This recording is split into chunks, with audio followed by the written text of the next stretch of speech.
What a Strange Little Colt. Written by Linwood. Chapter 4. Acclimation. Part 1. Thursday. Sign here, here, and here, please. Oh, and over here, and here, and right over here. The counselor pointed at each dotted line with her sand-colored hoof, and Rainbow Dash, in turn, wrote her name in scribbly, impatient mouth writing in each place. Then she spat out the pen and sat it on the hospital's front desk. Okay, are we done? Any more forms? Sandy Hill gave her a cheery smile. That's it. She scooped up the 2 stacks of bureaucracy manifest and shuffled them into neat stacks, then set one of them into her bags. No fool was going to prance around Ponyville without papers on their watch, no sir. These will go to the town hall, and these are for you. She picked up the other pile and slid it into a cheap set of brown paper saddlebags, flowing field to retrieve from under the desk for Dash. Keep those forms safe, okay? Yeah, I got it. Rainbow resisted the urge to roll her eyes. It was a difficult job. You mentioned that a bunch already. The mare swept the bags off the front desk and onto her back, settling the strap behind her wings. She gave them a few test flaps for good measure. They already held the rest of Gabriel's hospital paperwork and a bunch of extra bandages and ointment, plus 1 spare magical healing splint, full-sized. How long is Gabriel gonna take? Flowing put the tip of her hoof to her mouth. Well, he does have quite a few wrappings, so it'll take a while to change them, but the little one should be finished at any moment now. Rainbow huffed and shuffled her wings. She never liked wearing saddlebags. It seemed impossible to keep her wings pressed against herself just the way she liked. Paper ones especially annoyed her because the creases and edges scratched at her fur and her wing joints in the worst way.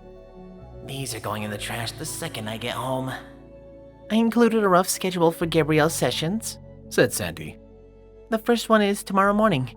I understand you have a shift on the weather team then? Rainbow nodded. Yeah, I still have to make up for the time I missed. Okay, Sandy replied. He said he's willing to go to school soon, and I don't see any reason to stop him, as long as Cheerly is properly informed of his situation, you know, in case anything goes sideways. I'll need to meet with her after the school day finishes to set up a placement test for him tomorrow, and I can walk him over to the schoolhouse after our session. After a second's thought, she added, The test will take a while. When will you be finished? Rainbow did think about that one. If she started as soon as she dropped off Gabriel and factored in the lunch she was supposed to have with the girls...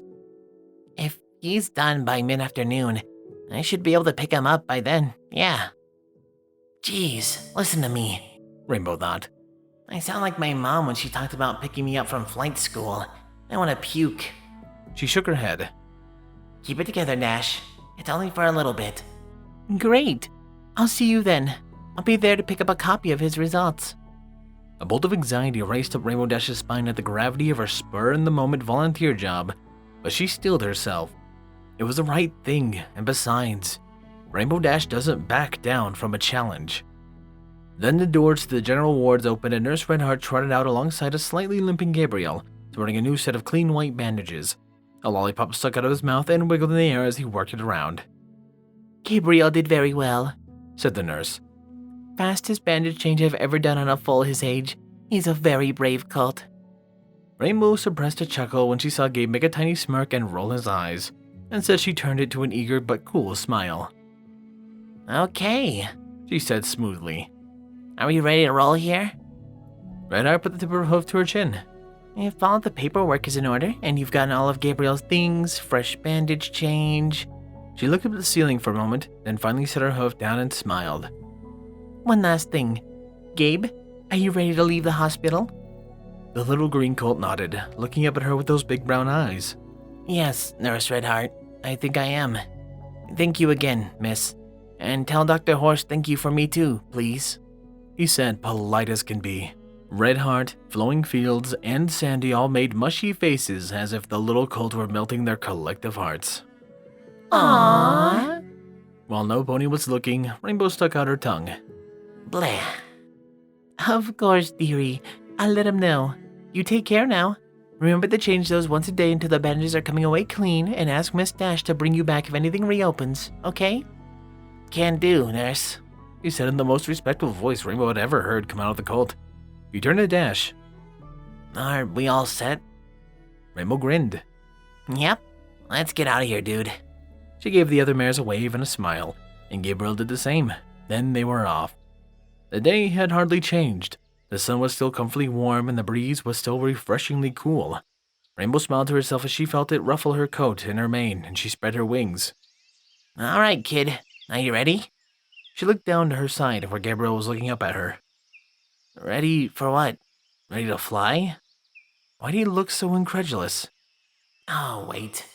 She rolled her eyes. Of course, I forgot about the wing. She crouched down and beckoned with her head. All right, hop on. It was Gabriel's turn to look confused. On your back? Yeah? Where else? Just be careful of the saddlebags. They've got all your forms and stuff, so we can't lose them. All right. He walked to her side, hesitated for a moment, then clambered up between her wings in a very ungraceful way. Ah, Rainbow said. He coughed. Sorry, Miss Tash. It's all right, kid. Got plenty of ribs, and you can call me Rainbow. Ow. Sure, he said, seeming settled. Rainbow did her best to ignore the ache in her side. You all set back there? She said, stretching her wings and getting a feel for the restricted movement that came from the small fold clinging to one's back. Yeah, I'm good to go, came the response. Good. She twisted her neck, using her wings to nudge the foal into a more comfortable position. You know, as soon as the splint comes off, you're flying yourself. Don't tell me. Rainbow sighed and rubbed her face before sending an incredulous look over her shoulder. Kid, you do know how to use those things on your back, right? He peeked over her shoulder and rustled his wings, flopping them awkwardly around, then blinked those big brown eyes at her. Nope. Rainbow raised an eyebrow and tilted her head. No pony ever taught you how to fly? No. I can't say that, any pony has ever taught me how to fly. Then he looked at the ground and thought. I always thought it would be cool to learn, though. He muttered almost to himself. Rainbow looked at him in confusion, but only for a moment. Brush it off, Rainbow. It's not that big of a deal. She blinked away the weirdness and summoned her sleekest grin. Well, lucky for you, kiddo. You're gonna be hanging around the best flyer in Ponyville. If anybody can teach ya, it's gonna be me. And I can teach ya. She gave him a big wink and was rewarded with a shy-looking smile that put a grin on her face. Yeah. That sounds awesome. Now you're talking my language. Now hold on. She leaned forward and wiggled her rear a little, placing her back hooves just so and tensing her muscles.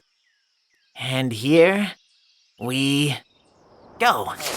Rainbow Dash burst off the ground in a fantastic leap and beat her wings, launching the two of them into the air. Almost immediately, she felt four tiny limbs tighten around her barrel and neck with surprising strength. Kid, loosen up. Whoa!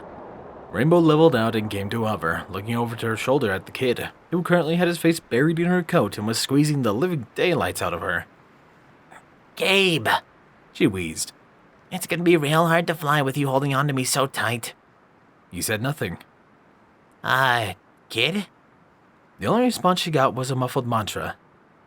Holy shit, holy shit, holy shit, holy shit. I did not think it would be like this. I did not think it would be like this. I really hope I didn't just saddle myself with the only Pegasus colt afraid of heights in Equestria. I swear to Celestia, he'd be great with flutters. Hey, Gabe. She reached a hoof over her shoulder and put it over the colt. It's alright, dude. I won't drop ya. But you really gotta loosen that grip, like, right now. The hold loosened a tiny bit. I won't drop ya. I promise. Finally, she could breathe. Thanks, kid. I'll go slower from now on, alright? Rainbow felt him nod into her back and smirked. For as serious and grown-up as he could act, the foal was still a foal. From then on, she flew more smoothly, coasting over Ponyville. A few Pegasi waved as she passed them, inevitably giving her odd looks when they saw a colt on her back. She did her best to ignore them, though she'd have been lying if she said her cheeks didn't grow a little hotter. Out in the distance, she could see the storm. It was still fairly bare bones, but the rain date was coming up, and this one was supposed to be big. The thought of sore nights that would follow Thunderhead duty made Rainbow stick out her tongue. Flying around in sight of a storm as ponies actively forced it to keep all of its energy pent up was no walk in the park. That was a worry for another time, though. Today's flight relaxed her more than anything, really. Flying always helped clear Rainbow's mind. This is really happening. She thought. I'm gonna take care of this Colt. It was her responsibility now, and for the next couple of weeks, if he got himself into trouble, or Celestia forbid, he got himself hurt again, it'd be on her head. Yeesh, there's a heavy thought. The Pegasus landed as gently as possible, letting her legs act like springs as her hooves touched the clouds of her front porch. Home sweet home. Wow, the Colt didn't even notice. I'm pretty good. When he didn't remove his faithful remain, she groaned and bumped the Colt with her wings. Hey kid, you can open up your eyes now. Gabriel lifted his head off her back, looking as cautious as a pony could be. He jerked below them first, then looked at Rainbow, before noticing where they were.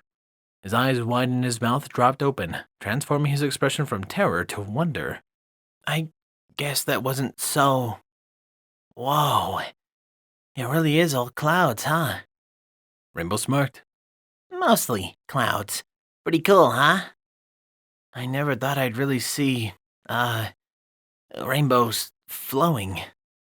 Yeah, it takes a lot of work to get him to do that, actually. Now hop off, my back is cramping up. She said in what she hoped was a light-hearted tone, crouching down again so he could climb off her back a little easier. But what if I fall through? Sheesh, doesn't this kid know anything about being a Pegasus? Can't fly, never walked on the cloud. It's like he was raised underground. Come on, dude. I haven't fallen through yet, have I? He only hummed wordly in response before shuffling around. The strange little Colt carefully set his hind hooves on the porch clouds before deciding that they were apparently solid enough and sliding off Rainbow's back. She sighed and stretched her wings. Ah, much better. Now come on in. Let me give you the tour. Rainbow ditched the paper saddlebags the moment she stepped inside, tossing them away, and relished Gabe's gasp as he followed her in. His eyes almost bugged right over his head at the sight of Rainbow's foyer. What? Is that statue really stone? I never thought all this could be in a cloud. Yep, it's all enchanted to keep it in the cloud structure, so it's not going anywhere. She kicked the nearest wall with her hind hoof. Sturdy as heck. You'd have to really work to get this place to fall apart. Come on. Gabriel followed her with hesitant footsteps as she showed him each part of her home.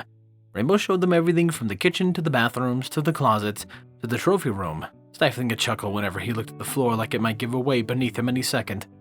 She even showed him her brand new personal bookshelf, complete with 3 books: Daring Do and the Quest for the Sapphire Stone, Daring Do and the Griffin's Goblet, and that one novel Twilight had given her but she never read because it wasn't Daring Do, and the previously guest room, which was only a door down her own. This is gonna be our room. Sound good? Gabe looked pretty scrawny standing in the middle of the space and sort of owlishly swiveling his head around. Then he nodded. It's very... roomy. She laughed. Don't worry, we'll get you some stuff. That's where we're going after this. Finally, she showed him her room, the best for last. Alright, Gabe, there's someone I want you to meet. I'm warning you, this is pretty darn cool, so prepare yourself. She opened the door and flew over to where she knew her closest non-pony companion would be sleeping and scooped him up, spinning around and presenting him to the little green Colt with a flourish. Ta-da! The world's awesomest tortoise. Gabe raised an eyebrow and trotted closer, inspecting the reptile closely. Oh, hey, it's... He started before awkwardly cutting himself off and bringing his head a little closer. Tank, for his part, gave the Colt a patient, curious look. It's got a propeller on it. Duh, Rainbow said. I live in a cloud house. What's the tortoise supposed to do? Fly around on friendship wings? That thing really works, huh? The Colt said, sounding surprised. Rainbow gave him a wide grin. Oh, check this out. She pressed a little red button on the side of Tank's propeller and it whirred to life right away, lifting him on his forelegs and bringing him to hover between the 2 ponies. How awesome is that? Whoa. Was all Gabe had to say, watching the turtle float around for a solid 30 seconds. Has he got a name? Rainbow puffed out her chest. Tank. Wait, how do you know Tank was a he? Well, that's a pretty good name for a turtle. Hey, I rode on a tank once. That was ages back. Tortoise, Rainbow corrected. and that's pretty cool. I didn't know they could get that big enough for a pony to ride. Are they like that up north? Huh? The Colt looked at her funny, then shook his head. Oh, yeah, no, it wasn't a giant tortoise. What? Never mind, don't worry about it. Little Colt waved his little hoof at her. It was a dumb story anyway. If you say so, dude. This Colt was just endlessly weird. You ready to head out? For what? To get you some stuff, you know, like a toothbrush and new sheets and, other things? Toys? Books? She tilted her head. I don't really know what kind of stuff you're into. Sure, he said, still looking around at her room, not entirely sounding like he was listening. Anyway, you want to head out now, or were you and Tank having too good of a time? The Colt shot a look at the airborne tortoise, who shot a look right back. Tank's pretty chill, but I can hang out with him after we're done. Let's go. Rainbow went to put on her good saddlebags, and in a few more moments they were back on the porch, where she crouched down again and let the little Colt climb on. No squeezing the air out of my lungs this time, got it? She joked. I'll try not to, came the muffled response. She felt him mumble his words into her coat. I'll just be keeping my eyes shut the whole time, thank you very much. Just let me know when we're on the ground. The Cyan Pegasus chuckled.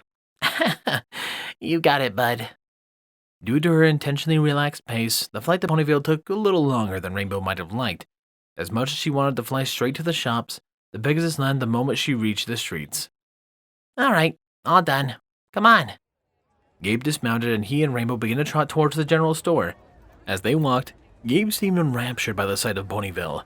His eyes stayed wide just for the sight of ponies walking to and fro or talking to one another seemed to be amazing to him. How different could his old life have been for the Colt to be so astounded by daily going-ons like gardening? Once he stopped ogling, however, Rainbow found herself being weirded out, again. Gabe insisted on walking close to the buildings lining the streets. For some reason, when they had to cross, he seemed a little squirrely. The general store wasn't too far away, so they arrived a few short minutes. Even with Rainbow slowing down to match the Colt's pace, it seemed almost empty, which made sense. It was midday after all. A tiny bell announced the pair's entry with a cute chime, and a moment later a large earth pony lumbered out from the back room. "Rainbow Dash, welcome," he said warmly, giving her a courteous smile. "And you got a little one with you today," he added when he saw Gabe staring houndishly up at him. "Looks like you've been through the ringer, son. What's your name?" It took a second for what the stallion said to process, apparently, because Gabe just kept staring at him. Fortunately, he responded just as the storekeeper began to look concerned. Really fortunate, because Rainbow absolutely did not want to answer the line of questioning that would start. I'm Gabe, sir. It's good to meet you. That made the stallion laugh a deep, hearty laugh. "Oh, I appreciate the manners, but don't call me sir. That's much too fancy for a humble shopkeeper like myself. I'm Broadside." Okay. Gabe shrugged. The stallion grinned at Rainbow. "Dash, I don't see you around foals too often. What's the story?" It's a long one. Rainbow gave a bit of an uncomfortable grin and rubbed her mane. Short version is I'm taking care of him for a little while, giving him a place to stay, you know? Sounds like his parents should be thankful. I know how foals can be, he said with a chuckle. Well, let me know if you need anything. He then returned to the back room. Gabriel followed Rainbow through the aisles as she picked out his things. It wasn't like she was hurting for bits, so the Pegasus wasn't shy on picking out anything she could find that she thought he might need. Of course, Gabe kept being weird through all of it, finding the strangest, most mundane things every 10 steps and eyeballing it like it was a completely baffling piece of modern art. Best exemplified when they got to the dental aisle. All right, kiddo. Pick out a toothbrush. She remembered hearing from Shy that foals liked it when you asked them for their opinion on stuff, even if it was a completely meaningless choice. Normal foals were already weird, and here she was with the first prize winner of the lot, watching him study the shelves, seemingly completely missing the fact that they were inches from his muzzle. Sure, but I don't see any. Almost unsurprised, Rainbow lifted an eyebrow. They're right in front of your face, kid. His eyes shot wide open and she gave her a look that almost made her laugh out loud. That's a toothbrush? Why is it shaped like that? What's the loop for? It's for holding in your fetlock. Look. She picked up one off the shelf and demonstrated curling her hoof around the handle and holding up to her mouth. See? Oh, that makes more sense than, I was thinking. Rainbow replaced it and gave him a concerned look. Please tell me I'm not gonna have to teach you how to brush your teeth. He shook his head. No, I know how to brush my teeth, just... He reached up and scooped the brush off the shelf, then clumsily mimicked Rainbow's hold on it. Not with one of these. Well, you're gonna learn. You good with purple? Yeah, sure. He tossed it in the bag. The scene repeated itself a few more times before they returned to the counter. The kid didn't know the difference between a body brush and a main brush and had never even heard of a dandy brush. Where Broadside rung them up, charged them, and sent them on their merry way with a hearty, nice to meet you. Nice dude, Gabe said as they pushed open the door with a happy chime. Loud, though. You should see him at parties. Rainbow gave a good-natured chuckle. He loves the apple cider. Rainbow's first steps on a new path of life, and I am really excited to get to more of this. What I'm also excited for is to thank my wonderful Patreons. Thank you, my Tier 1 Patreons, Squall, Windfeather, Wandu La Paz, Starlight Blaze, Dreamless Portal, and Rainflicker. My 2 Patreons, Chase Lemaster, Sword Brother and Mordred, Nocturne, Solus, RD Bryant, Captain Blueshadow, Danish Dash, HKH4 aka Texture, and the Animated Ghost. And of course a large thank you to Silent Titan. I appreciate your guys' support so much and it means a ton to me. That aside, however, this has been Firehearth. Have a wonderful day.